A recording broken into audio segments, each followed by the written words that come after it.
Good morning. This is the morning message for September the 4th, 2025, here on Following Him, the Disciple Life. And the passage we're going to start our day with, going to pick up where we left off yesterday. 1 Thessalonians 5, verse 17. Pray without ceasing. Point out something. Pray. That is not an adjective. That is a verb. Why do I bring that out?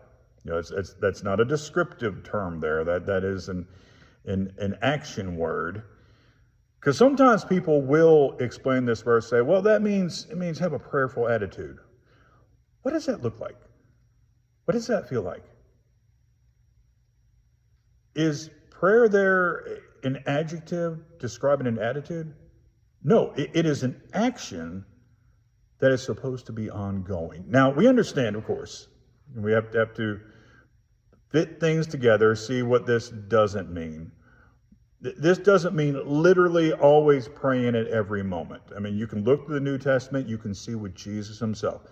You have a starting point and a stopping point for prayer. So it's not just this hard to grasp thing that's just out there that's a constant. No, this is an action that has a starting point and a stopping point. So it doesn't mean that, well, you're just always in a state of prayer. Once again, what does that mean? No, this is an action. But it is a constant. And I would submit, probably needs to be more of a constant in your life than maybe what it has been.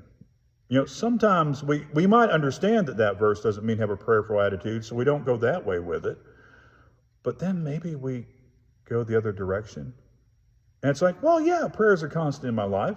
When I remember to pray before I eat and when I'm at church. The cultural background of this, keep in mind, this was a Jewish man that wrote this. And yes, Paul was under the new covenant, but he still was a Jewish man. He was still writing from a cultural context. The Jewish people in the first century had a habit of just constantly praying. You would have longer set prayers. You would have the Shema. I think in the time of Jesus, I don't think it was said 3 times a day necessarily. I think it was 2.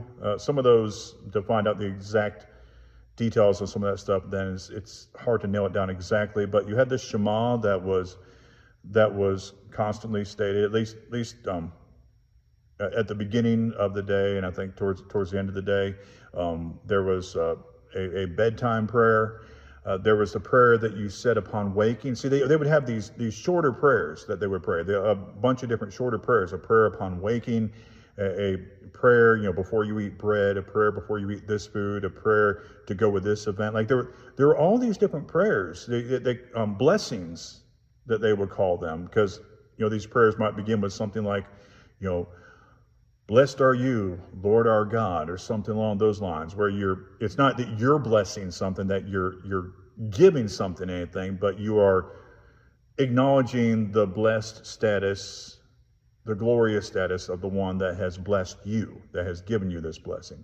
But they did have this habit of these different prayers throughout the day for all these different things. So in many ways, even though they're not literally every moment of the day praying, and it's not prayerful attitude, but in many ways, they were constantly praying. They were praying without ceasing. To be a little bit, you might almost say hyperbolic with it, but that it was just this ongoing, continuous, constant thing. So look at your life. How can you pray more? And keep in mind, it doesn't have to be a long prayer. It doesn't have to be a long prayer. Get in the car. God, help me to have a safe journey. Thank you for this car. It seriously can be something like that. But find ways to pray more during the day. Make sure that you're praying without ceasing. You have a great day, and shalom.